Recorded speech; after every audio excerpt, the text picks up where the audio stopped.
Bismillahirrahmanirrahim. Wal maqalatu tasi'ata asyarata, halaman 70 paling atas sebelah kiri.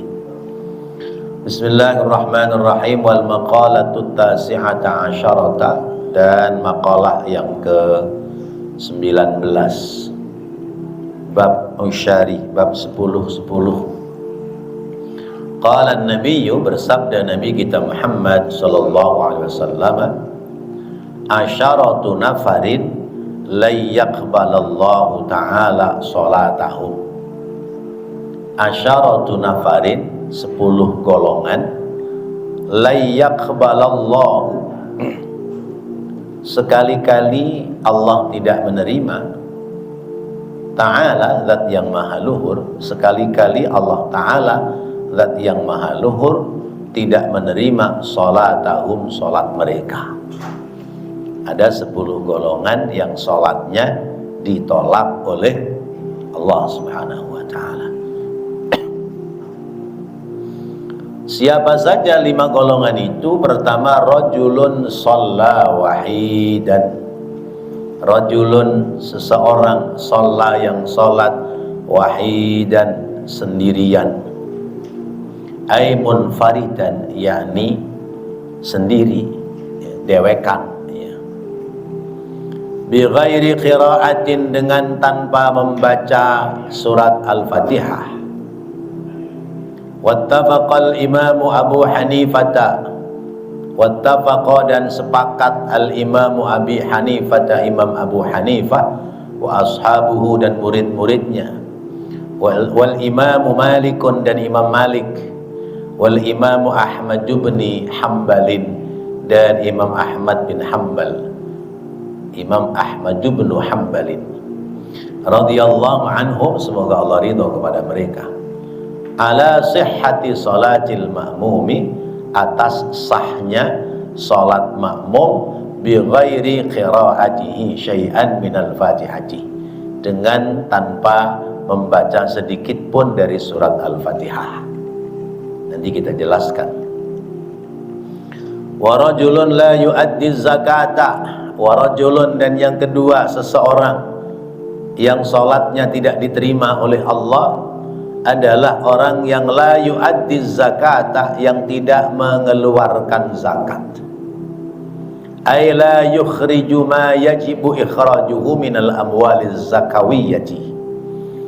Ay yakni la yukhriju, tidak dikeluarkan, ma apa-apa yajibu, yang wajib, ikhrajuhu, untuk dikeluarkannya, minal amwaliz zakawiyyati, dari harta yang harus dizakati, ila mustahiqihi, kepada mustahiknya, kepada orang yang berhak untuk memperolehnya. Qala Allah Ta'ala, berfirman Allah Ta'ala, wa wailul lil musyrikin alladzina la yu'tuna az-zakah. Wa wailun, dan celaka, wail, lil musyrikina, bagi orang-orang musyrik, mereka alladzina la yu'tuna zakata, yaitu orang-orang yang tidak mengeluarkan harta zakat. Fasammahumullahu musyrikina, fasammahumullahu, maka Allah menamainya mereka, yaitu orang yang tidak mengeluarkan zakat, musyrikina, masuk dalam golongan orang musyrik. Wa rajulun, dan yang ketiga, seseorang ya ummu, yang menjadi imam, kauman, terhadap kaum, wahum, dan mereka, yakni kaumnya, lahu, terhadap imam, karihuna, benci, tidak senang.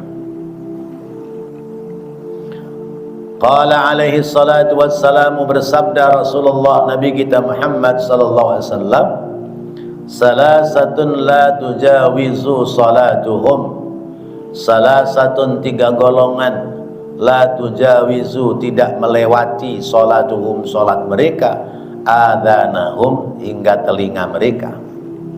Siapa 3 golongan itu? Al-abdul abiqu, pertama adalah hamba sahaya yang kabur, hatta yarji'a, sehingga dia kembali kepada majikannya.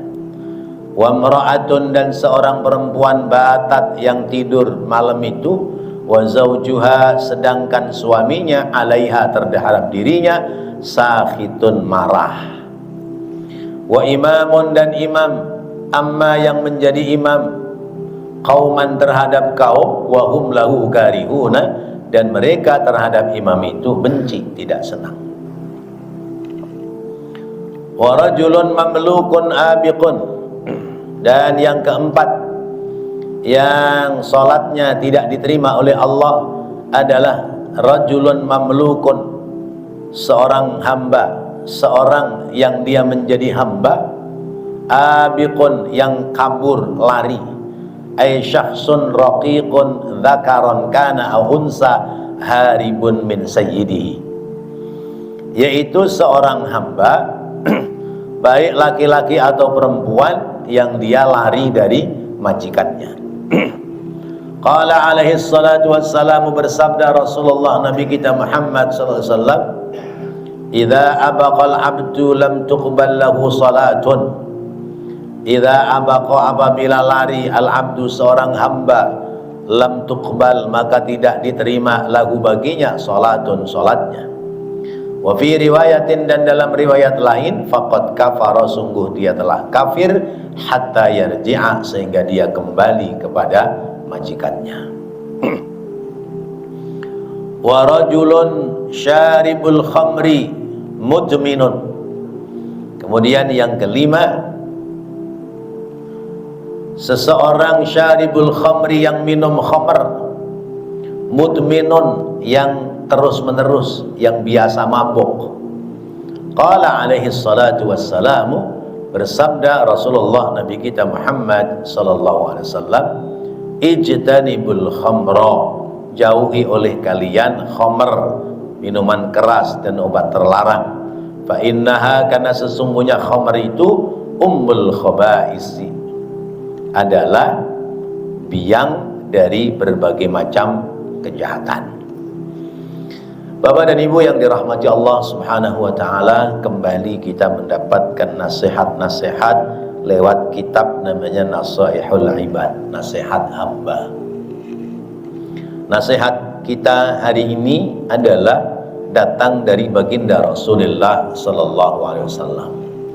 Ada 10 golongan manusia yang sholatnya ditolak oleh Allah. Dia sholat, tapi sholatnya nggak diterima. Sia-sia nggak sholatnya? Sia-sia. Udah capek-capek sholat, ternyata sholatnya ditolak. Siapa 5 golongan itu? Kata Rasulullah, yang pertama, rajulun shalla wahidan bi ghairi qiraatin, orang sholat, ya, sholat sendiri, tidak berjamaah. Dalam sholat, karena terburu-buru nggak baca Fatihah. Ya. Kita sholat maghrib, sholat sendiri, ya. Begitu sholli fardhu maghribi, Allahu Akbar, ya, nggak baca surah, nggak baca Fatihah, langsung surah. Ya. Begitu surah langsung ruku, ya. Terus gitu. Sekalipun rokaat kedua baca Fatihah, rokaat pertama nggak baca Fatihah, nggak sah. Atau rokaat pertama baca, rokaat kedua nggak baca, nggak sah. Atau rokaat pertama baca, rokaat kedua baca, rokaat ketiga nggak baca Fatihah, nggak sah sholatnya. Ya, tidak sah, karena sholat itu harus ada bacaan Al-Fatihah. Sehingga la sholata liman la yaqra bi fatihatil kitab, kata Rasulullah. Tidak sah sholat seseorang yang tidak membaca surat Al-Fatihah. Ini sholat sendiri, ya. Sekarang kalau kita jadi makmum, kita nggak baca Fatihah, sah apa enggak? Menurut 3 imam, ya, Imam Hanafi, Imam Maliki, Imam Hambali, makmum tidak baca Fatihah sekalipun disengaja sah menurut 3 imam. Tapi kalau menurut Imam Syafi'i, makmum kalau sengaja tidak baca Fatihah maka sholatnya tidak sah. Kenapa? Karena Fatihah ini rukun sholat pada tiap-tiap orang yang sholat. Rukun sholat pada tiap-tiap orang sholat, sehingga kalaupun kita makmum kita sengaja nggak baca Fatihah maka sholat kita tidak sah. Menurut siapa? Imam Syafi'i. Kecuali pertama kita makmum masbuk. Makmum masbuk itu kita baru datang, baru Allahu Akbar, imam ngajak ruku, baca Fatihah enggak? Enggak, langsung ruku. Itu namanya makmum masbuk. Sah, masih terhitung 1 rakaat kalau masih ketemu rukuknya imam. Itu pertama. Yang kedua, kita baca Fatihah tapi tidak sempurna, sah. Misalnya imam baca surah, bacaan surahnya imam merdu, cakep ya. Sehingga kita terlena dengan bacaan surah imam, akhirnya kita nggak baca Fatihah.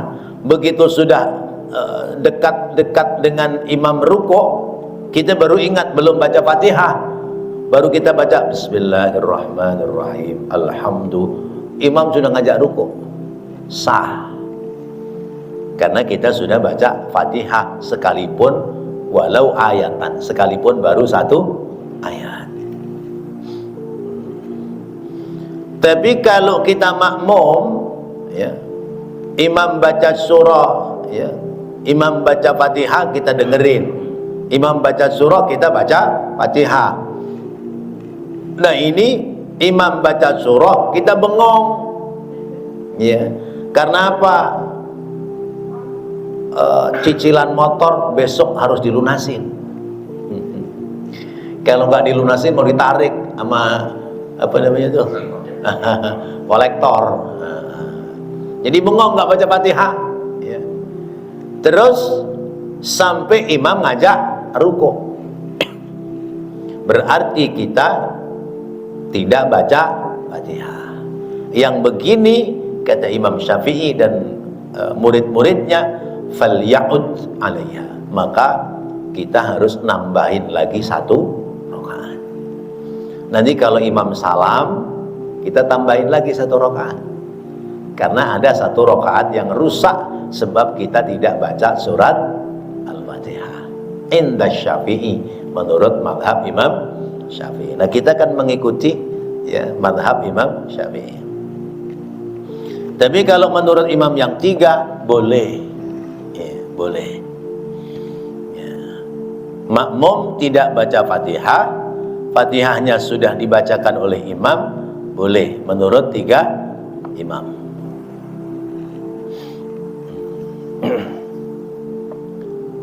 Berarti lebih utama mana sholat sendiri dengan sholat berjamaah? Sholat berjamaah.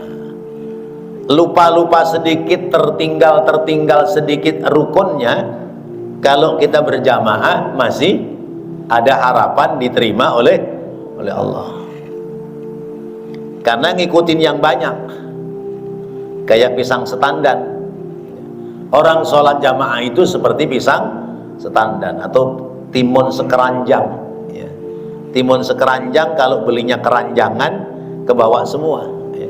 Yang cakep-cakep, yang blenos-blenos tuh ya, sama yang bungkrek-bungkrek itu semua kejual ya. Yang bungkrek-bungkrek itu, yang gorekan-gorekan kejual juga, karena ngikut keranjang dari timun semua. Nah ini ibarat sholat jamaah begitu. Kita sholat berjamaah, sebetulnya pekerjaan sholat kita belum pantas diterima oleh Allah, tapi karena kita berjamaah ke bawah, sama timun-timun yang cakep tadi. Ya. Jadi dibayar mahal, ya, dibayar mahal. Nah, itu kalau berjamaah. Ya, kalau kita sholat sendiri, ibarat timun sekeranjang dituang, ditanding-tanding. Ya. Yang cakep-cakep, yang mulus-mulus, nih yang bungkrek-bungkrek, nih yang jelek. Laku nggak dijual? Nggak laku. Paling banter buat imbuhan doang, ya, buat tambahan doang. Ya. Ya, itu masih untung. Ya. Biasanya bungkrek-bungkrek kumpulin, ya udah masuk tempat sampah. Nah, begitu kita. Kalau kita terpisah, sholat sendiri tidak berjamaah, konsekuensinya adalah lebih dekat dari tidak diterima oleh Allah Subhanahu wa ta'ala. Tapi kalau kita sholat berjamaah, konsekuensinya lebih dekat diterima oleh Allah Subhanahu wa ta'ala. Tapi kita ini iyengnya, semangatnya jamaah apa sendirian? Kita semangatnya sholat berjamaah apa sendirian? Ayo, sehari tadi dari subuh jamaah terus nggak? Zuhur bapak-bapak pasti jamaah, orang Jumatan. Mana ada Jumatan sendirian? Ya. Ya. Nah inilah, ya. Inilah kita. Padahal sholat berjamaah lebih dekat diterima oleh Allah Subhanahu wa ta'ala. Yang kedua, orang yang sholatnya ditolak oleh Allah adalah mani'uz zakat, orang yang tidak mengeluarkan zakat. Masya Allah, ya. Zakat ada zakat fitrah, ada zakat mal. Zakat fitrah udah selesai kemarin, selesai Ramadan fitrah. Zakat mal udah keluarin belum? Pak Johan, zakat malnya dikeluarin apa enggak? Nah, kalau dikeluarin, sholatnya diterima oleh Allah. Kalau enggak dikeluarin zakat malnya, sholatnya ditolak oleh Allah. Masya Allah, ya. Karena apa? Perintah zakat itu bergandengan dengan perintah sholat. Bunyi ayatnya, aqimus sholata wa atuz zakata. Aqimus sholata wa atuz zakata. Dirikanlah sholat, tunaikanlah zakat. Tu hablum minallah, hablun minan nas. Nah, lalu siapa yang wajib zakat? Yang wajib zakat adalah orang yang punya kepemilikan harta yang dalam 1 tahun capaian harta itu sampai 1 nisab. 1 nisab itu ada yang mengatakan 60 gram emas, ada yang 90 gram emas, ada yang 100 gram emas. Ya, kalau misalnya 60 gram, 1 gram sejuta berarti 60 juta. Kalau 80 gram emas ya 80 juta. Ya kisaran itulah. 1 tahun kita punya harta. Kalau kita sebagai pengusaha, perputaran dari hasil usahanya itu keuntungannya melebihi 80 juta, berarti kita wajib zakat. Tapi kalau keuntungannya kurang dari itu, berarti kita tidak wajib zakat. Umpamanya kita punya pekerjaan, yang pekerjaan itu gaji kita, honor kita dalam 1 tahun kumulasinya ada 80 juta, berarti kita juga wajib zakat lewat profesi kita. Sebulan gajinya 8 juta. Ya. Gaji dan tunjangan UMR berapa? 5 juta ada ya, kurang lebih ya. Ya 5 juta tambah tunjangannya 3 juta, 8 juta kali 12 berapa tuh? 80 tambah 160, ya 96 juta. 96 juta total gaji dalam 1 tahun, 96 juta. Maka berarti dia wajib zakat. Kenapa, Bu? Oh, gede banget gajinya. belum seberapa itu dibanding gaji anggota DPR. Ya. Anggota DPR mah gajinya udah gede, tunjangannya banyak, tunjangan brak-brik-bruk, sono brukin ya, Masya Allah.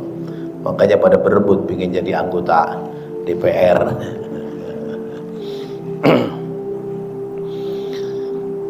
Nah, kalau kita sudah mengeluarkan zakat, berarti sholat kita diterima oleh Allah Subhanahu wa ta'ala. Tapi kalau kita mani'uz zakat, kita tidak mau keluarkan zakat, sholat kita ditahan oleh Allah. Sampai kapan? Sampai zakat kita keluarkan. Kalau begitu jadi orang kaya seneng apa enggak? Jadi orang kaya seneng apa enggak? Repot ya. Ngurusin harta yang ngumpulinya susah, begitu udah ngumpul suruh bayar zakat. Ya kalau cuman 100 juta 2,5%-nya berapa? 100 juta 2,5%-nya berapa? 2,5 juta, masa ngitung segini kagak bisa. 2,5 juta ya. Gede apa kecil 2,5 juta? Kecil dibanding dengan uang 100 juta. Nah kalau uangnya 1 miliar baru tuh kelihatan gede, 25 juta ya, iya kan? Kalau 100 juta 2,5 juta, kalau 1 miliar ya 25 juta baru kelihatan gede. 2,5% aja pada berat keluarinya, apalagi persepuluhan kayak orang-orang Kristen itu. Ya, orang Kristen itu persepuluh, ya, zakatnya persepuluh ke gereja. Kita zakatnya 2,5%. Nah kalau sudah kita zakat, kalau kita keluarkan zakat, harta yang kita zakati jadi bersih, kemudian sholat kita diterima oleh Allah Subhanahu wa ta'ala. Kata siapa? Kata Rasulullah Sallallahu Alaihi Wasallam. Makanya yang enak itu orang miskin. Iya. Sholat aja, udah nggak mikirin hartanya. Ya. Pasti sholatnya diterima. Kenapa? Karena nggak wajib zakat. Tapi tetap aja pada ogah jadi orang miskin. Ya. Maka dulu Rasulullah doanya begini. Selesai sholat itu doa Rasulullah aneh. Allahumma ja'alni miskinan. Ya. Allahumma ja'alni miskinan wahsyurni ma'al masakin, ma'al fuqara wal masakin. Ya Allah, jadikan aku orang miskin. Ya Allah, himpunkan aku bersama dengan orang fakir miskin besok di hari kiamat. Kira-kira ada yang ngaminin nggak? Kalau hari ini misalnya Pak Johan doanya Allahumma ja'alna miskinan, ada yang ngaminin nggak? Ora. Iya, pasti mintanya rizqan halalan thayyiban wasi'an mubarakan. Ya. Rezeki yang halal, yang banyak, yang luas, yang berkah. Karena memang hidup ini butuh harta, butuh modal untuk hidup. Nah, jadi yang sudah berkewajiban zakat, keluarkan zakat. Bahkan orang yang tidak mau mengeluarkan zakat dikategorikan oleh Allah orang musyrik. Musyrik padahal mempersekutukan Allah. Ya. Kenapa dikategorikan musyrik? Karena tidak pandai bersyukur kepada Allah. Syukur nikmat atas rezeki, yaitu lewat zakat dan sedekah. Ini jangankan sedekah, zakat yang wajib saja tidak dikeluarkan, maka dikategorikan orang musyrik, orang yang mempersekutukan Allah. Seolah orang ini meyakini bahwa harta kekayaannya bisa melanggengkan hidupnya, maka dikategorikan musyrik. Ya. Lebih yakin dan percaya terhadap hartanya ketimbang yakin dan percaya kepada Allah Subhanahu wa ta'ala. Yang ketiga, Orang yang sholatnya tidak diterima oleh Allah adalah rajulun ya'ummu qauman wa hum lahu karihun. Orang ini jadi imam, ngimamin banyak jamaah, tapi jamaah pada gedek sama dia. Iya, jamaahnya gedek sama dia, kesel sama dia, marah sama dia.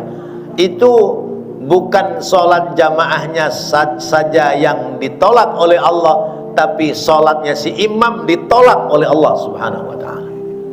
Masya Allah. Makanya hati-hati, kita hidup jangan maksain diri. Pokoknya di masjid ini kudu gua, kalau enggak gua kagak boleh. Bahaya ini. Iya. Emang gua siapa? Ya Allah, ini harus hati-hati. Nah, maksud wahum lahu karihun, ya, maksud orang ini tidak disukai oleh jamaah itu, hal pertama, dia maksain jadi imam padahal nggak ngerti tata cara sholat. Ya. Iya, nggak tahu maksudnya siapa itu rungokno, saya nggak paham. Dia nggak ngerti tata cara sholat, tapi maksain diri pingin jadi imam. Masya Allah. Ya, baca fatihahnya belum bener, baca surahnya masih belepotan, ya. Masya Allah, tapi maksain mau jadi imam. Bismillahirrahmanirrahim, alhamdulillahirabbil alamin, ar-rahmanirrahim, misalnya begitu. Tapi maju terus, ya, nggak mau digeser. Ya. Nah, itu poin pertama. Jadi makmum yang pada ngerti ini gedek. Ya Allah, ini orang bagaimana sih? Mbok kalau pingin jadi imam itu datang dulu sono ke ustadz, ke guru, belajar dulu, ya. Latihan bacaan yang bener, ya. Atau undang guru ke rumah supaya ngajarin bacaannya bener. Kok sholat itu kan tidak sekedar gerak badan doang, ya. Ya, gerak badannya kudu ada syarat rukunnya, ya. Tidak sekedar gedebrak-gedebruk semata. Kemudian di samping itu bacaan kudu bagus. Ada orang mau jadi imam tapi milih zuhur sama asar. Gue mau jadi imam di masjid ini tapi zuhur sama asar doang. Lah emang kenapa Pak Haji? Maghrib isya subuh. Gue takut salah bacaan. Lah emang kalau diem-diem kagak salah. Salah-salah juga. Iya. Namanya udah terjun itu kudu siap. Kudu siap segala-galanya. Bapak udah ngasah golok, udah mau ngapain? Motong kambing. Jangan kambing doang, sapi juga. Enggak, gua kambing aja. Nggak bisa. Kalau udah siap motong kambing, berarti motong binatang apa saja siap. Ya.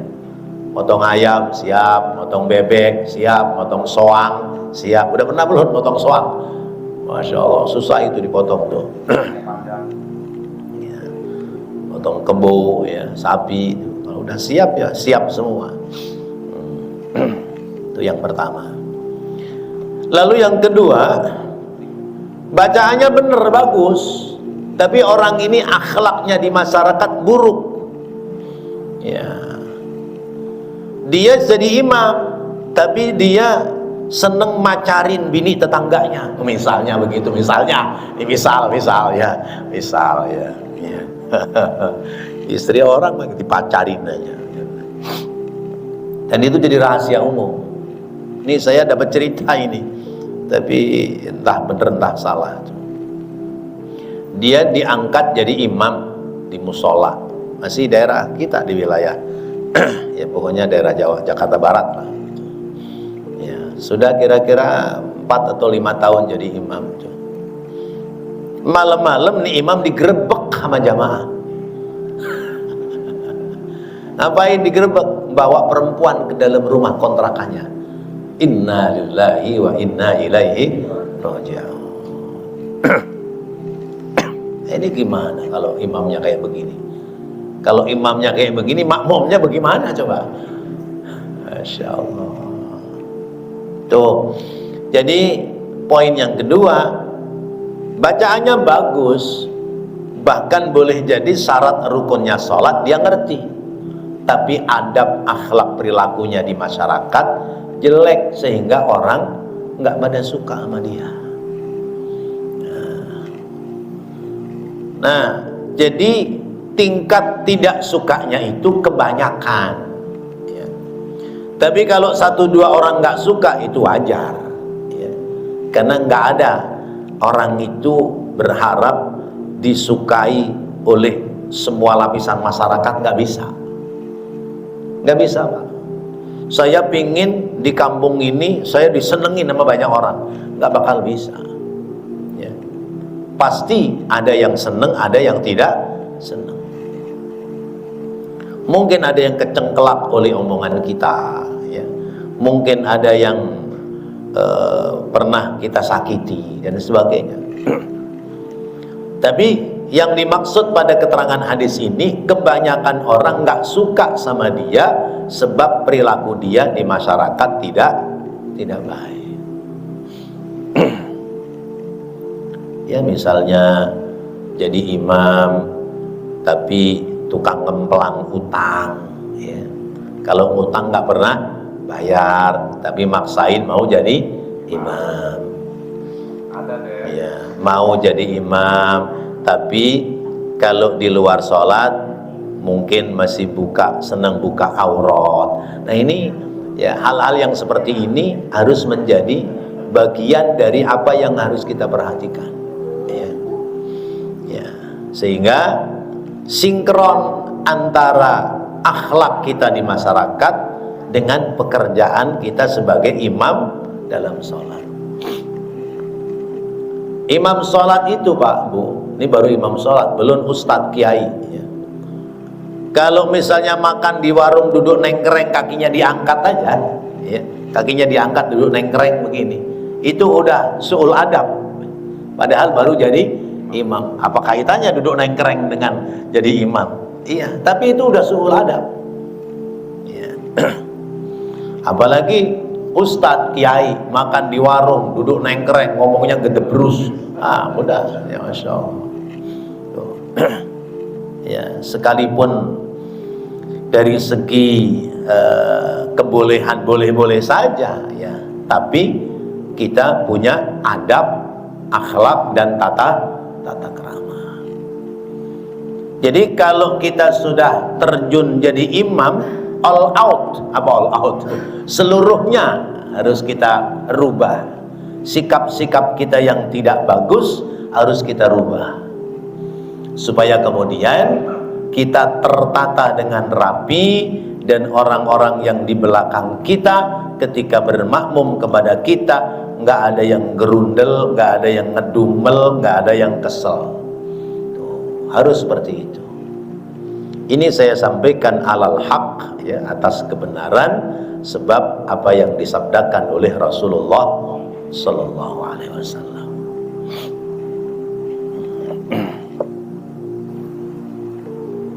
Rajulun ya ummu qauman wa hum lahu karihuna. Apa yang disabdakan oleh Rasulullah SAW, beliau mengatakan salah satun la tujawizu salatuhum, ya, adhanahum. Ada 3 hal, ya, ada 3 hal yang salatnya itu enggak sampai ke telinga, salatnya itu enggak keangkat oleh Allah. Siapa saja? Al-abdul abiku hatta yarji'a. Pertama, budak yang kabur. Budak sahaya, hamba sahaya kabur dari majikannya, sehingga dia kembali. Itu selama belum kembali berarti sholatnya ditolak oleh Allah.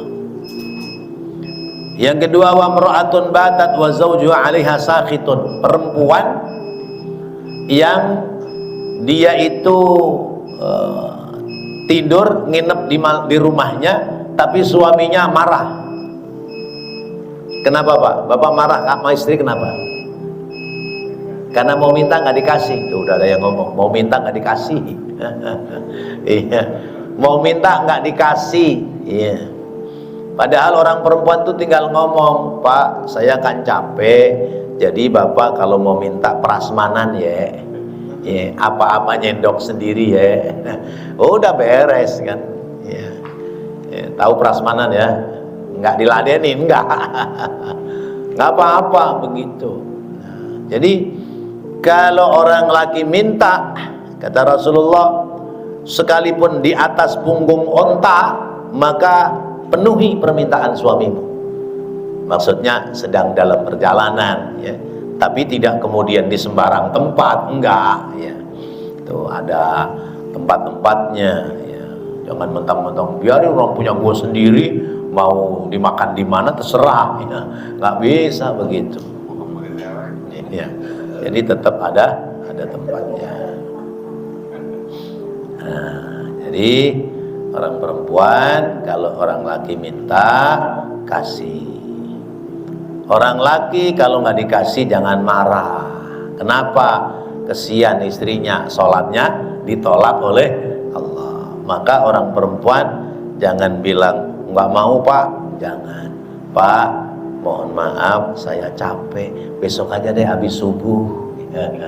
Pulang dari Masjid Aryani dah, saya udah siap gitu. Nah, boleh begitu ya. Kenapa Bu ketawa? Iya. Ya, jadi ini sebuah kewajiban ya.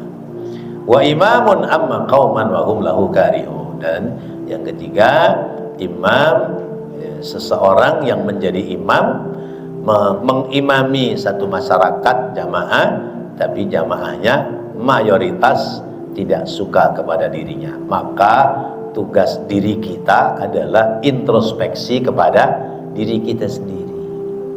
Saya begini ini sudah layak apa belum?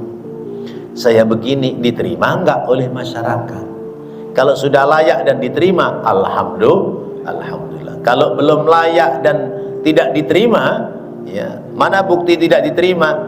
Omon-omon orang-orang sekitar kita ya, nyampe kepada kita, maka segeralah kita hentikan supaya ibadah kita diterima oleh Allah Subhanahu wa taala. Lebih baik menjadi makmum ketimbang maksain jadi imam tapi tidak disenangi oleh makmumnya. Wallahu a'lam bissawab. Mudah-mudahan menjadi ilmu yang bermanfaat. Rabbana taqabbal minna innaka antas sami'ul alim wa tub 'alaina innaka antat tawwabur rahim. Rabbighfir warham wa anta khairur rahimin. Wa sallallahu ala sayyidina Muhammadin wa ala alihi wa sahbihi wa sallam. Walhamdulillahi rabbil alamin. Wassalamu alaikum warahmatullahi wabarakatuh.